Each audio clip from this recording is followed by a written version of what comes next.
And Dallas Macias. Coach, if you would, opening things. Yeah, heck of a ball game. No doubt our guys came out and put up a big fight. Responding from yesterday, just like they always do. Can always count on these guys to battle and be there for one another, and to play it down to the wire like that.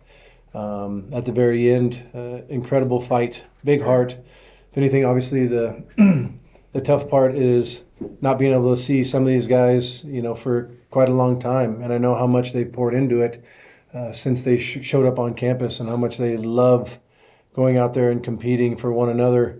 So it's very painful. There's only one goal every year, and if you don't win that very last game, it hurts. But looking at these guys and how much they care about one another and how much they care about representing this Beaver family, it's big. And I can't say enough about looking at each of these guys, how much I love them, how I do anything for them, anywhere, anytime, and I trust them with my life. And it's going to be tough not being able to see some of them, but I know what they're going to do. The guys that are moving on and going on to play pro ball or have exhausted their eligibility, I know they're going to do great things in life. They're going to be good men. And those that are still young and have time, I know this is going to fuel them to go achieve something that they've never done before. They're going to push, especially when you have these two guys next to me right here, this prime example of big hearts, selfless, doing the right thing, always building on their process and having fun along the way. And fun is the journey. So whether it stings right now, well, it really does. I know how they're going to respond to this in a big way, and it's going to change their lives. Thanks, Coach. Starting with questions for the student athletes, reminder to raise your hand when you've been acknowledged, identify yourself and your media outlet. Questions for student athletes. Joe Freeman with the Oregonian, Gavin and Dallas, if you guys could just talk about your offense in the last two games. Like, can you pinpoint why it was so hard getting hits and how you were handcuffed? I mean, obviously, I think each one of us are up there competing the way that we always do. And I think, obviously, we struggled to find a little bit of a rhythm. And it sucks because we all want it so bad. And I know each guy wants it really bad and is up there competing as hard as they can. But it's hard to pinpoint. I think we kind of got potentially a little swing happy and was playing into some of the off speed instead of being a little more patient. But that's all I got there. But it's just tough, I think Dallas nailed that. Big moment. It felt like every AB for every guy in every situation. So living up to that and being prepared for that mentally, I think we can do a better job at. But I feel like we went out there and we competed like we always compete, and I feel like many of us took a pitch off. Their pitching staff was great, made a lot of really, really good pitches, but I feel like Dallas said, we competed very well. Go ahead. Again, you guys, I saw everybody gathered in the dugout afterwards. I know Mitch was in the middle. What did you take away from what he said? What was kind of the enduring message there from both of you guys? I feel like what Mitch said at the end there is why I'm here. It's a family. Not something that you can really explain with words, but it runs deep. It's a special thing to be a part of, and I mean, like I've said a few times now, like I understand why people come back and talk so highly about this place. It's because of people like Skip. Yeah, I agree. Same thing as Gav said. Just hurts at the end. You see all the guys around you, and everybody loves each other so much. And I think that starts with Skip and kind of the culture that he's built around us, where everybody really takes the time to know each other, and it just means that much more when you're out there because you're just playing for each other like your brothers, and just hurts obviously at the end when you can't pull through for each other. John Hale, the Lexington Herald Leader. How much, if any, for both of you guys, did you feel like the crowd was a factor in the last 2 nights? Yeah, I mean it's different, but also playing at Goss, I feel like we're kind of conditioned to it. We have a similar crowd, I'd say. The speakers were blaringly loud all night. It felt like, but I mean the crowd definitely played a part in the momentum, you could say, but I feel like it's nothing new for us. Yeah, I agree similarly to what he said. Definitely not something that I would say derailed us, but definitely something to learn from when you have a big crowd like that and it's an opposing team is kind of, instead of fighting fire with fire, taking the low pulse route and being a little bit easier with it and taking it the other way. Guys, the way this ended, obviously short of what you hoped for, how might this fuel or motivate you, or what will be your response heading into next year? Yeah, I feel like last year we came up short at the regional. This year we came up short at the super regional. I feel like going into next year, it's just another year under our belts with more experience. Really, I know what I have to do. I know what role I need to fill for next year. I feel like I know myself better as a part of this team and where I have to be at as a part of this team. Much better than going into next year, which will most definitely help in the long run. Yeah, I agree with what Gav's saying. I think that it really fuels the fire. Coming up short like that and watching the other team celebrate, and it's just something that I think that we'll be able to use to get us even going more next year, and it'll be good. I think we have some younger guys that have more experience, like Gav was saying, and I think they'll be ready to step into that role. And like Gav was saying, him and I another year under our belt and ready to lead some of the other guys and get ready to win it next year. Over here on the right, Dick. I'm Dick Haber of WLEP. For either or both, you guys had a hard time producing hits, yet you produced a lot of traffic. You know, it seemed like you were like one swing away. I got to think that added to your frustration. How are you dealing with that? Yeah, it's very rare. I feel like as a lineup, when we get one hit or two hit, can't remember the last time that happened. Feels like Dallas behind me has 3 to 4 hits every night. So the fact that that's happened, I think, goes to show what a competitive environment this tournament is. But not much to talk on that, to be honest. Yeah, I'd say, like you said, it felt like we were always one hit away and kind of right on the edge of just blowing it open a few times.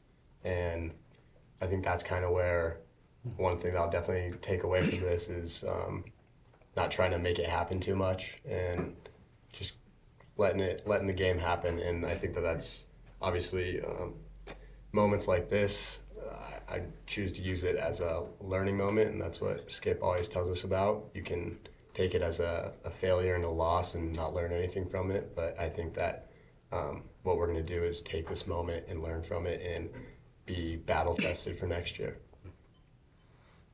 Any further for the student athletes? You guys watching Trav and Micah and Lat and those guys, I imagine it's very emotional. Just how would you describe seeing how they process this and what that does for you guys?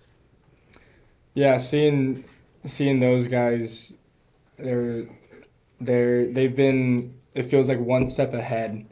I like to think of it as an older brother where they can kind of guide you in the right way.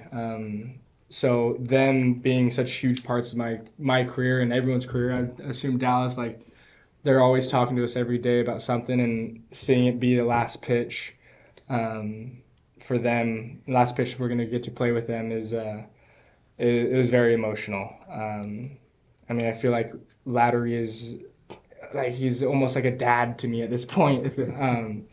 But Boz and Micah and Brady and all these guys, seeing as it's going to be the last time I'm playing with them potentially, is it's kind of like you're on your own now, Gav. Like it's your time, which is emotional for me too. I'm sure Dallas could say the same thing. But yeah, those guys are a huge part of this team and huge part of my career, and a lot of the kids' careers on that team. So Yeah, having exactly what he said, it just hurts because you treat them like I have my own older brother. Gavin has older brother, and it feels the same way. It always really hurts when you see your older brother like that, knowing that they're not going to potentially be back next year. And it's just a painful part of it, and it is what it is, but I think that we're going to miss him a lot, and that's part of what, like you were saying earlier, fuels the fire a little bit of wanting to get back there next year and win it for them and be able to get their back. Yeah. Thanks, guys.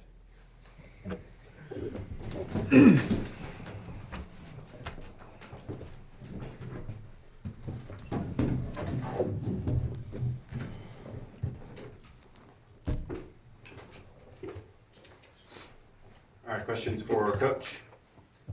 Mitch, what did you say to the team in that huddle? Something I need to tell more people more often, and I love them. I mean, I could see it in their eyes how much they care and how much it stings. But really, just getting to bring them all in one more time together, as I called them up. I wanted to make sure they were real close, right? I yell at them enough about a million other things. I didn't want to yell when I was telling them how much I loved them. And then I'm just proud of them. I mean, going through and giving those guys hugs. Guys don't always like hugs, because then you start getting emotional. And I know that's what they spend a lot of time doing right after the game, was telling each other how much they cared for one another, how proud they were of one another. I could look at each of those guys that are going to be moving on, and just I know they're going to be in a great spot. They're gonna have a wonderful family, and they're gonna overcome adversity. And I look to them like I'm excited to go to their wedding someday and see them raise kids and teach others. That's been the cool part about coaching. So why I probably love it more than ever playing is you don't have any stats. You just focused on those other people and making sure that they're in a good space. But I wanted to break the huddle one more time.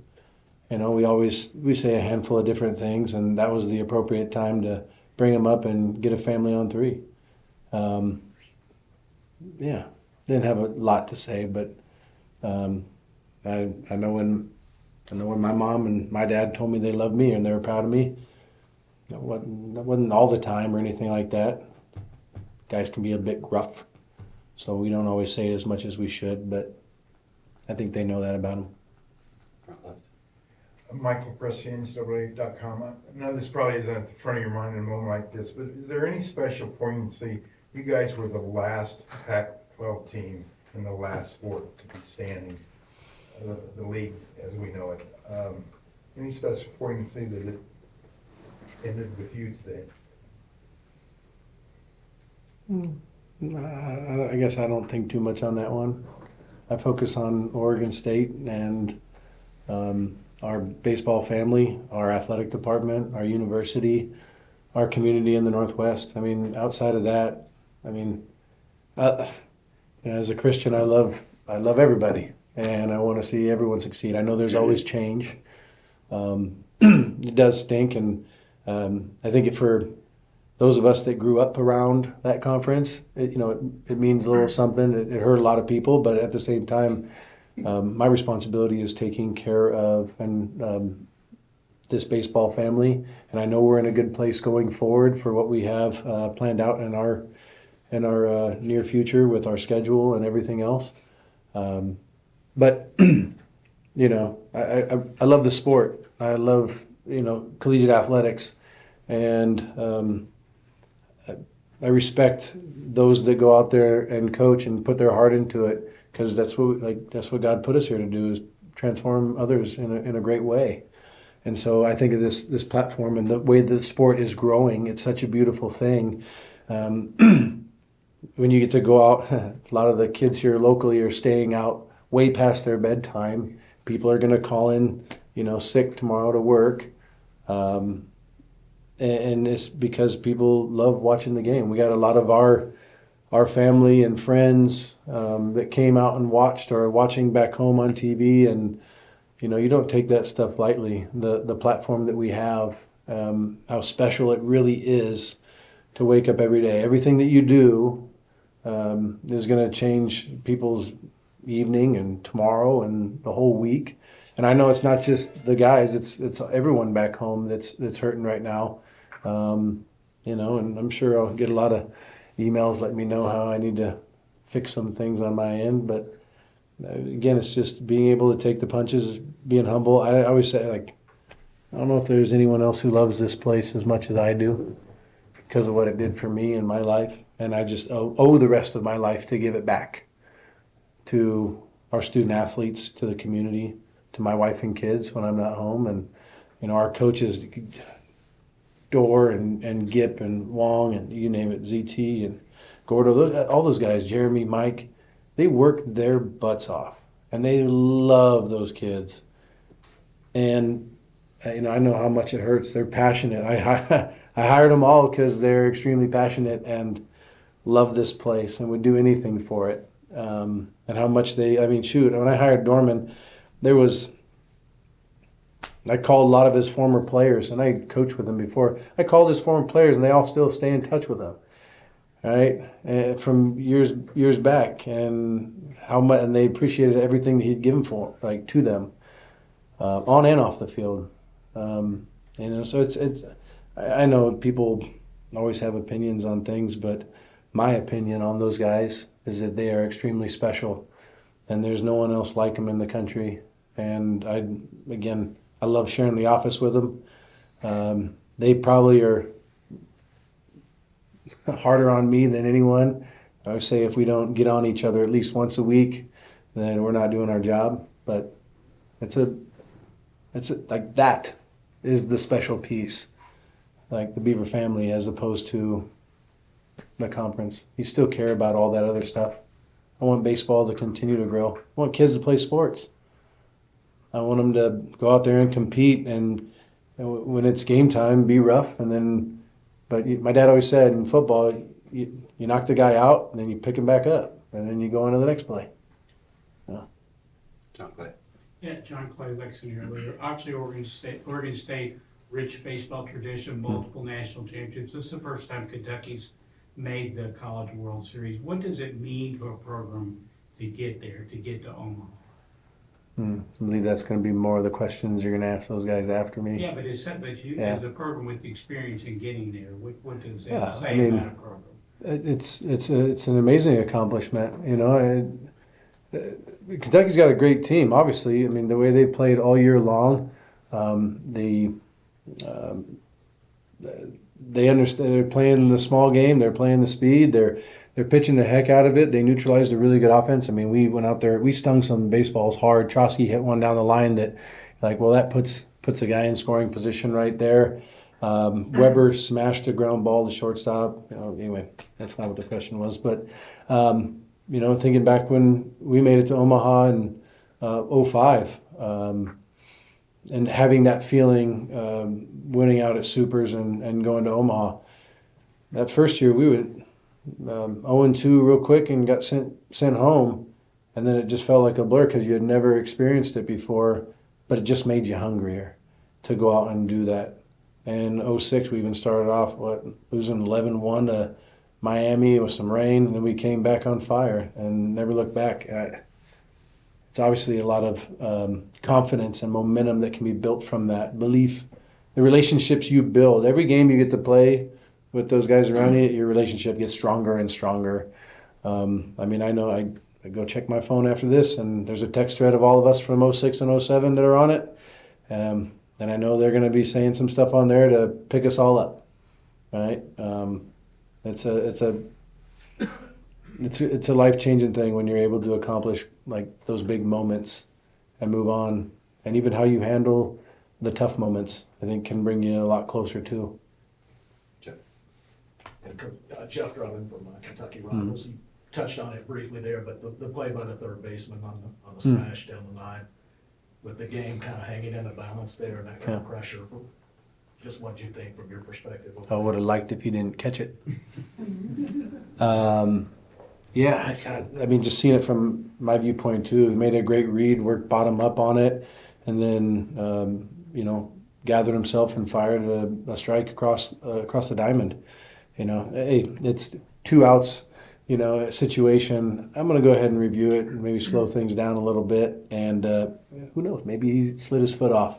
Fight for any way you can to get on base right there. But huge for Jabin to come in off the bench. I mean, he's a middle infielder playing the corner while TC was out, this year. And he's done a phenomenal job. It's not easy to play as a middle infielder tall and then go to the corner and have to do that stuff too. TC made a really nice play as well on a hot shot at him. But that's just the wild thing. Sometimes the ball, 1 inch this way or scoots a little faster or whatever. And those are hard throws to make all the way down the line with the backhand. That's a long throw in a big moment. And there were a few of those like that today. Boz ripping one down the line. Some contact over at first where he's pretty stinking fast, and he's probably going to be ripping for second on a ball down the line like that, and the throw's coming home. So, we thought he should have been awarded second base there, but when an obstruction happens, you have to be a little conservative on that. That puts second and third, winning runs on second right there. A lot of big moments in that game. Again, I was just proud of how well our guys responded from yesterday to come out and fight. May not have a lot of hits in there. Love where Brady was at in pregame. And you can see from some of the swings that they wanted it real bad, maybe just a little too much. But resilience, Talt coming off the bench, putting a bunt down, being ready for those moments. Dawson Santana has been told him he's a bit of a captain for a freshman who hasn't had much playing time, and to come in, run the bases, and be a part of that game. He's a part of it whether he's in the game or not. There's a lot of special kids that you may not even just see in the lineup every day that are doing big things to make others better, which is what you want.